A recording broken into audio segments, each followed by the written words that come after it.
Là, oui, oui, ça c'est beaucoup mieux, ça, oui, vous m'entendez. Mais la salle n'est pas très grande. A sala não é muito grande, então acho que vocês estão ouvindo, né? Je pense que vous voulez connaître ma carrière, que vous connaissez sûrement un peu. Elle est très longue, comme vous savez, puisque j'ai eu la chance d'être le plus jeune couturier de Paris. Et évidemment, maintenant, je suis le plus vieux.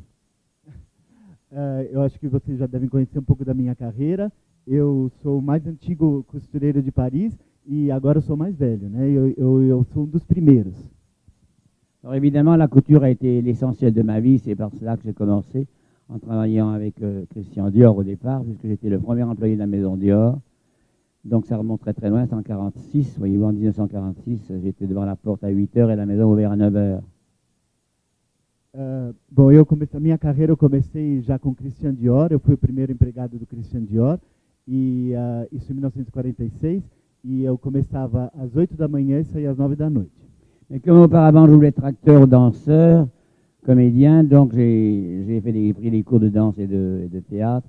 Et puis j'ai rencontré Jean Cocteau dans La Belle et la Bête, le fameux film La Belle et la Bête, qui m'a permis de rencontrer Cocteau et tous les grands artistes. Et à ce moment-là, j'ai travaillé avec Visconti, Cocteau, Christian Jacques, Max Ophuls, Jean Delannoy, enfin tous les metteurs en scène.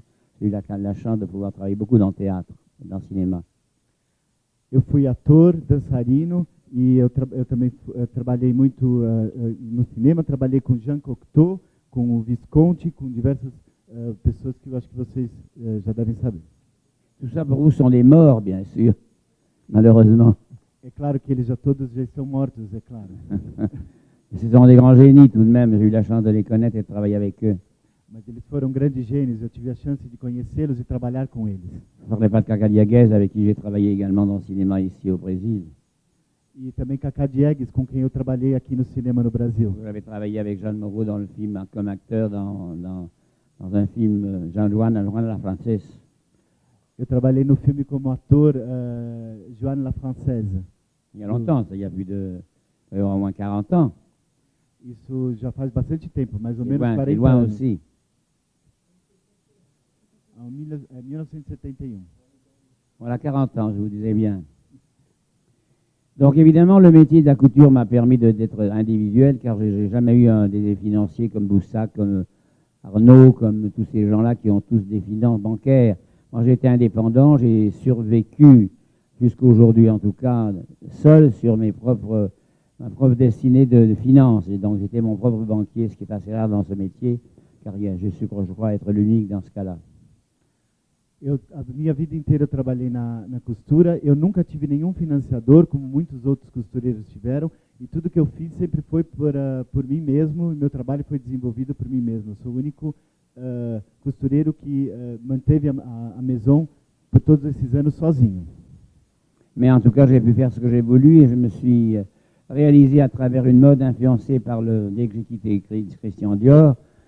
Donc je me suis dirigé vers le cosmos. On parlait beaucoup des cosmonautes, des scientifiques, des lasers, des computers, toutes ces technologies modernes qui s'étaient annoncées.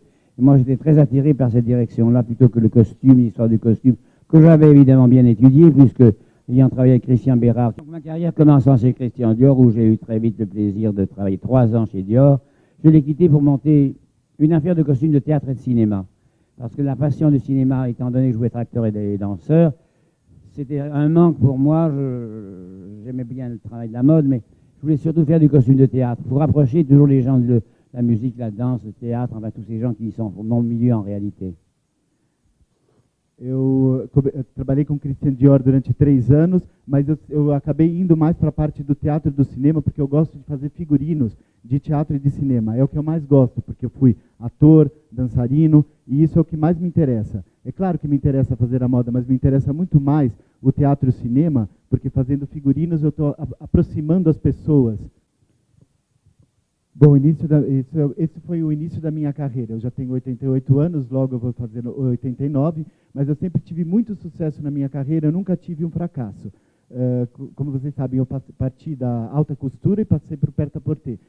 Com a alta costura eu perdi muito dinheiro, mas com o prêt-à-porter eu sempre ganhei, o que me permitiu fazer a alta costura depois. À Réunion. Mais la Réunion, au bout de 15 jours, ça passe. Tandis que la marque reste si vous avez une marque, une blessure. Moi, je voulais faire de mon nom pas de la Réunion, je voulais faire une marque, parce que ça resterait pour toujours. Et je me suis mis à développer, après le théâtre, je me suis mis à développer les hommes, les femmes, les enfants, après les restaurants, les hôtels, après les chocolats, les eaux minérales. J'ai voulu exploiter ma marque.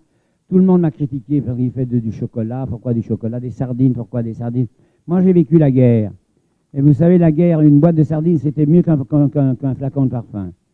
Je trouve que la boîte de sardines est plus importante qu'un flacon de parfum. Alors, j'ai choisi la boîte de sardines, comprenez-vous? J'ai prouvé qu'on pouvait, avec le talent, avec la sincérité, avec l'honnêteté, devenir un très grand nom en vendant des boîtes de sardines. Et qu'il n'y avait pas de déshonneur, parce qu'on vend des sardines. Je suis plus fier d'avoir vendu des sardines que d'avoir des parfums. Parce que le parfum, c'est plus facile, c'est de la publicité. Les sardines, c'est la qualité, et du parfum aussi. Bom, então eu queria, eu fiz uma grife, mas eu não queria que fosse só uma grife, porque o grife em francês quer dizer um arranhão. Eu não queria que fosse só um arranhão, porque depois de 15 dias o arranhão passa. Eu queria que fosse uma marca, verdadeiramente, que ficasse para sempre. Então eu fui para o Pret-à-Porter. E depois daí eu comecei, a minha marca foi para diversos produtos, como chocolate, hotel, água, sardinha. E aí todo mundo me criticou. Por que eu estou colocando minha marca numa sardinha, no chocolate, hotel? Para que isso? Mas vocês sabem, eu passei a guerra, né? E quem passou a guerra, uma lata de sardinha tem mais valor do que um frasco de perfume. E eu escolhi a sardinha, porque eu acho que mais interessante é a sardinha. O perfume existe aí, mas a sardinha é muito mais necessária. Bom dia, meu nome é Marco Scabia, eu sou sócio-diretor da Mix Brand Experience, que junto com a Kalina Bourgeois da Urban Jungle Art desenvolveu esse projeto que é trazer o Pierre Cardin ao Brasil para um desfile de alta costura e a exposição em homenagem aos 60 anos da marca do Cardin. Essa história riquíssima, vocês viram a extensão da obra do Cardin, da vida dele, que foi de moda, arquiteto, jornalista, ator. É um legado, uma história riquíssima. Eu queria agradecer ao HSBC que está apresentando esse projeto, aos patrocinadores Oi e Havaianas, aos nossos apoiadores Oi Futuro, o Shopping Iguatemi, que está recebendo, inclusive, o desfile e a exposição estão acontecendo aqui. Bom dia, é um prazer estar com vocês aqui e principalmente ver esse projeto sendo realizado depois de 2 anos e meio. Quando idealizamos o projeto, pensamos numa grande comemoração e celebração dos 60 anos de criações do Cardin. O projeto ele é composto por um desfile que acontecerá hoje no 9º andar para convidados, da exposição Pierre Cardin Criando Moda, Revolucionando Costumes e da palestra Cardin por Cardin. Vale ressaltar também o apoio educacional do SENAC, o envolvimento dos alunos e do SENAC. Toda a exposição está montada como eu faria uma exposição de um artista, porque ele o é. Né?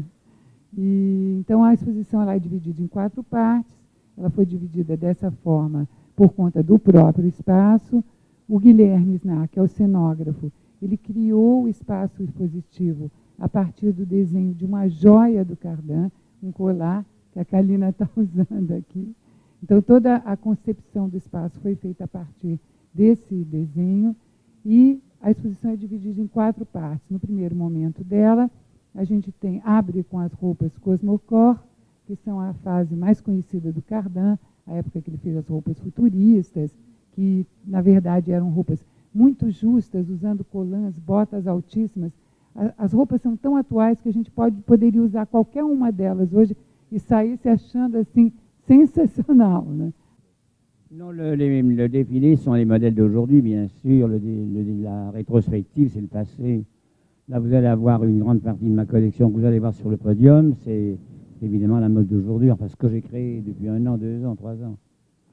Vocês vão ver, é claro, que a retrospectiva são modelos antigos, mas também tem modelos atuais, que eu criei no último ano, nos últimos 2 anos. E o que ele acha que é elegante numa mulher e o que é deselegante.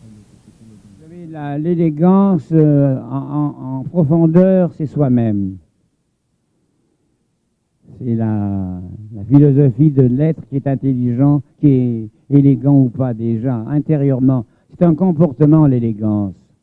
Bien sûr qu'on peut rendre des personnes élégantes qui ne le sont pas, mais il faut qu'il y ait les deux. L'élégance, c'est savoir porter un vêtement, un mouvement, un geste. La vulgarité peut même rendre inélégante une femme qui s'habille en haute couture, comprenez-vous? C'est pas parce que vous êtes une reine ou parce que vous êtes une femme très riche que vous êtes élégante, forcément. Vous avez des femmes qui travaillent très simplement, des femmes de ménage qui sont plus élégantes que des femmes très riches, à mon avis. A elegância antes de mais nada, é uma filosofia, é algo que vem do interior, é um comportamento. Tem pessoas que são elegantes e outras que não são elegantes, mas não quer dizer que porque a pessoa veste isso ou aquilo, ela é elegante, porque a elegância vem de fora, vem de dentro.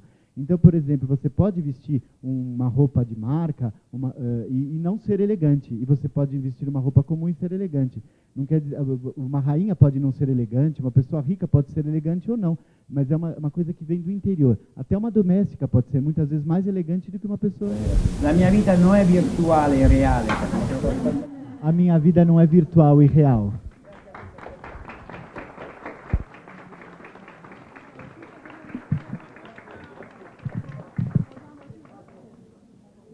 Vem do interior.